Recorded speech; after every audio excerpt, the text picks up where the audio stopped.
Hola, a continuación el grupo 11.1 de Farmacología 1 de Enfermería presentará los fármacos empleados en el manejo de inducción y conducción del trabajo de parto.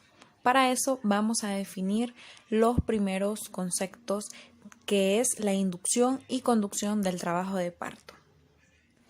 Inducción del trabajo de parto es la estimulación de las contracciones uterinas antes del inicio espontáneo del trabajo de parto, con o sin ruptura de membranas, mientras que conducción se da después del trabajo de parto ya iniciado o después del trabajo ya fallido. Las indicaciones para inducir un parto se indica cuando hay una ruptura de membranas sin trabajo de parto, cuando hay una hipertensión gestacional o un embarazo posttérmino y prolongado, si hay diabetes gestacional y muerte fetal. En las contraindicaciones tenemos si la mujer ha tenido cirugías uterinas previas, si tiene estrés pélvica, si tiene placenta previa, herpes genital, un prolapso de cordón o un cáncer cérvico-uterino. Están contraindicadas las inducciones de parto. Para la inducción electiva del parto vamos a utilizar los métodos de puntuación pélvica de Bishop. Estos contamos con 5 parámetros y vamos a dar puntos del 0 al 3.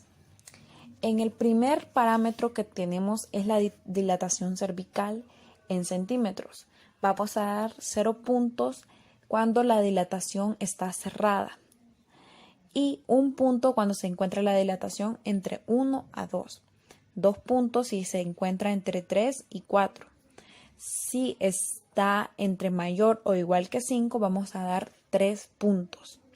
En el borramiento cervical, que es el segundo parámetro que se va a valorar en porcentajes, si está entre 0 a 30%, vamos a dar 0 puntos. Si está entre el 40 al 50%, vamos a dar 1 punto. Si está entre 60 y 70%, vamos a dar 2 puntos. Y si está igual o mayor que 80, vamos a dar 3 puntos.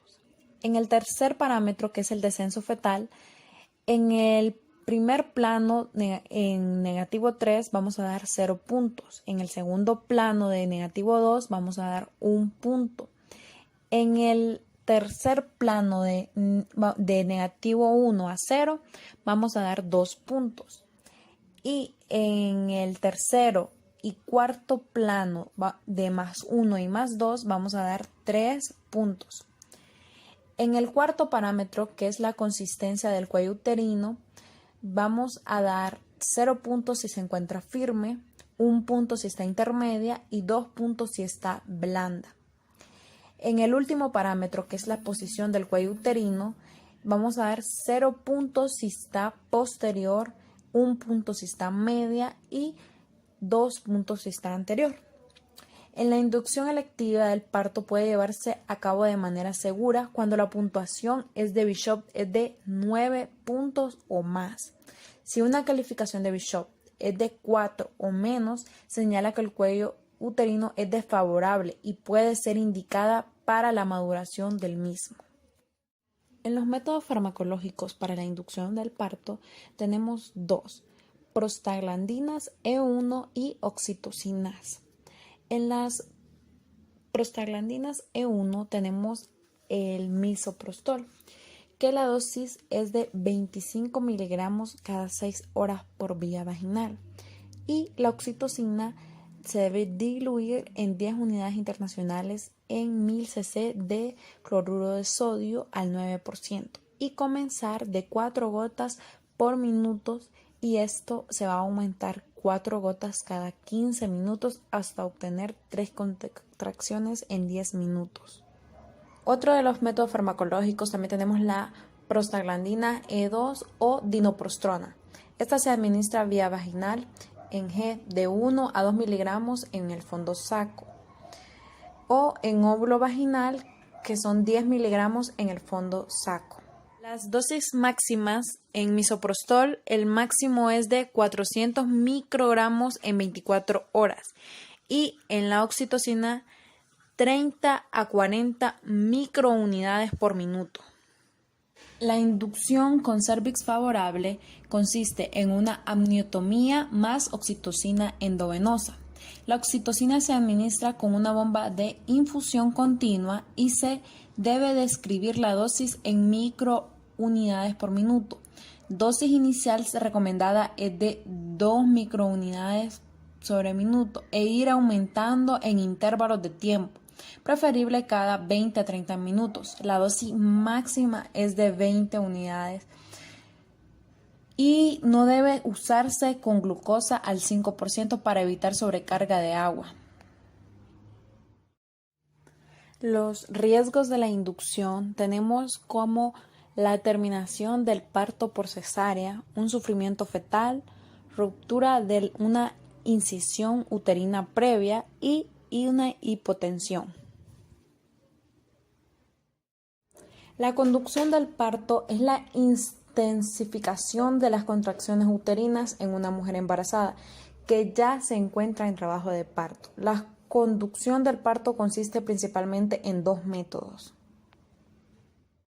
Número 1, tenemos la ruptura artificial de membranas, o también conocida como RAM. Se define como la metódica a partir de cual se produce la pérdida de continuidad de las membranas ovulares, realizada en forma artificial a través del tacto vaginal, usando una pinza, manteniendo estrictamente las técnicas de asepsia y antiasepsia. Este procedimiento busca influir en la actividad uterina, aumentando su frecuencia, intensidad y duración. Como número 2 tenemos la aceleración oxitócica, que esta busca obtener de 3 a 5 contracciones en 10 minutos, manteniendo un buen control. Si las condiciones clínicas y logísticas lo permiten, será un monitoreo continuo, especialmente cuando haya una prueba de trabajo de parto o se haya indicado en mujeres con una cesárea anterior. Frente a casos de taquicistolia, se deberá disminuir o suspender la dosis. Hay varias anomalías del trabajo de parto que interfieren con el avance ordenado del parto espontáneo. Por lo general a estas se les llama distocias. El término distocia significa que forma literal el trabajo de parto difícil que se realiza por un avance lento anormal del trabajo de parto. Se origina cuando alteraciones aisladas o combinadas. En un primer lugar, en algunas veces las fuerzas de expulsión son anormales. Por ejemplo, las contracciones uterinas pueden carecer de suficiente intensidad o coordinación como para borrar y dilatar el cuello uterino, disfunción uterina o bien los esfuerzos de los músculos voluntarios maternos se encuentran alterados durante la segunda fase del trabajo de parto. En segundo lugar, puede haber anomalías fetales en el trabajo de parto. También anomalías en la pelvis ósea materna crean una pelvis estrecha. Por último, se puede formar alteraciones de censo fetal de manera más sencilla. Estas anomalías pueden clasificarse desde el punto de vista mecánico en tres categorías que exponen anomalías de la fuerza, contractibilidad uterina y esfuerzo expulsivo materno, el producto o feto y el conducto pelvis.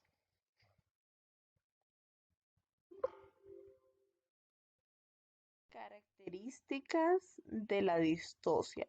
Las anomalías que se muestran a menudo actúan en concierto para producir un trabajo de parto disfuncional. Hoy en día se utiliza con frecuencia ciertas exposiciones como desproposición cefalopélvica y falta de avance para descubrir al trabajo de parto, que es poco eficaz. De esta, el término desproposición cefalopélvica se empezó a utilizar antes del siglo XX para describir un trabajo de parto obstruido como resultado del desequilibrio entre el tamaño de la cabeza fetal y la pelvis materna. Sin embargo, este término se originó en una época en la que la indicación principal para realizar una cesárea era estrechez pélvica, manifestada por raquitismo en 1994. Distocia de origen materno, por alteración de la contractividad uterina, por alteración de la pelvis ósea, por anomalías de partes blandas del canal de parto. Parto distóxico. El parto distóxico es aquel que requiere de instrumental médico e intervención médica para que pueda nacer el bebé. Trabajo de parto.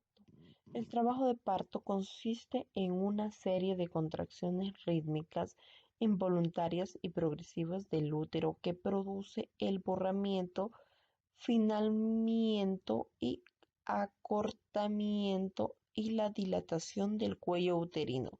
La Organización Mundial de la Salud define el parto normal en la siguiente manera: el parto se inicia en forma espontánea, se considera de bajo riesgo al inicio del trabajo de parto y siéndolo durante el trabajo de parto y el parto. El bebé nace espontáneamente en presencia de vértice entre las 37 y 42 semanas de embarazo. Después del nacimiento, la madre y el bebé están en buenas condiciones.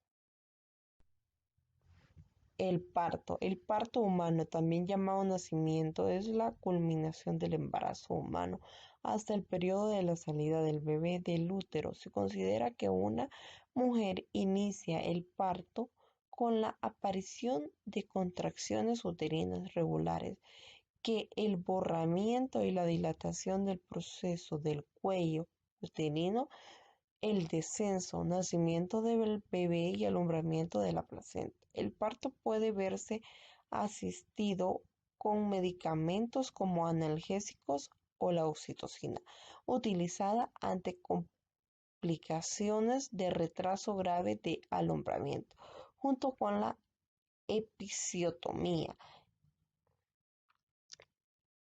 Todo esto no debe hacerse nunca de manera rutinaria, ya que el parto más seguro es el evoluciona espontáneamente y en el que no se interviene innecesariamente. En algunos embarazos catalogados como de riesgo, el bebé, a través de una incisión quirúrgica en el abdomen y frecuencia acompañada de cambios fisiológicos en el cuello uterino.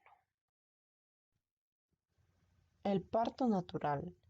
En el parto natural, el bebé nace cruzado por la vagina de la madre con la asistencia de poca o ninguna tecnología y sin la ayuda de fármacos. En la mayoría de los centros asistenciales, el parto vaginal ocurre en una posición ginecológica, con la gestante en posición de cúbito dorsal, es decir, acostada sobre su espalda y sus pies sostenidos a la altura de los cláteus, con el objetivo de favorecer la comodidad del personal médico. Se conoce con el nombre de posición de litotomía y ha sido usada durante años como rutina en el nacimiento. Sin embargo, es una posición controvertida, pues el parto puede ocurrir naturalmente en posición vertical. Un ejemplo: agachada, en el cual la gravedad de ayuda a la salida natural del niño.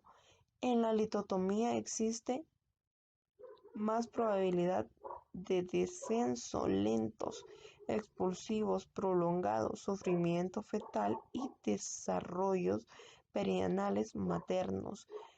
Idealmente, el entorno de la madre en el momento del parto debería de ser tranquilidad, sin prisas, intimidad y confianza, la luz suave, pocas personas y pertenencias a su entorno íntimo, una posición cómoda elegida por ella, tal vez música o flores o aromas si ella gusta. También existe un parto en agua caliente y en el propio hogar, en hospitales o en centros privados. Video realizado por Arly Noemí Gutiérrez Fonseca, número de lista 60, Seidy Gabriela Santos, Barahona, número de lista 61, grupo 11.1.